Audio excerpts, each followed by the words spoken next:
بسم اللہ الرحمن الرحیم۔ السلام علیکم ناظرین، کیا آپ جانتے ہیں کچھ ایسے عمل ہیں جو انسان کے رزق کو کم کر دیتے ہیں؟ جی ہاں، کبھی کبھار ہم خود ہی اپنے برکت کے دروازے بند کر لیتے ہیں۔ آئیے جانتے ہیں وہ 5 عمل جن سے رزق میں تنگی آتی ہے۔ نمبر 1، نماز کا قضا کرنا۔ ناظرین، نماز رزق کی کنجی ہے، اور جو شخص نماز کو ضائع کرتا ہے وہ اپنے رزق سے بھی محروم ہو جاتا ہے۔ نمبر 2، قبرستان میں ہنسنا۔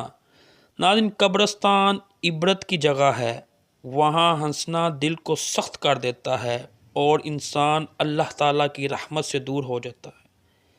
نمبر 3، سجدہ اور تلاوت کو چھوڑ دینا۔ جو انسان قرآن سے غافل ہو جائے اس کے رزق میں برکت ختم ہو جاتی ہے۔ نمبر 4، اندھیرے میں کھانا کھانا۔ ناظرین، یہ عمل نہ صرف جسم کے لیے نقصان دہ ہے بلکہ روحانی طور پر بھی رزق میں کمی کا سبب بنتا ہے۔ نمبر 5، مغرب اور عشاء کے درمیان سونا۔ ناظرین، مغرب اور عشاء کا وقت دعا اور عبادت کا ہے۔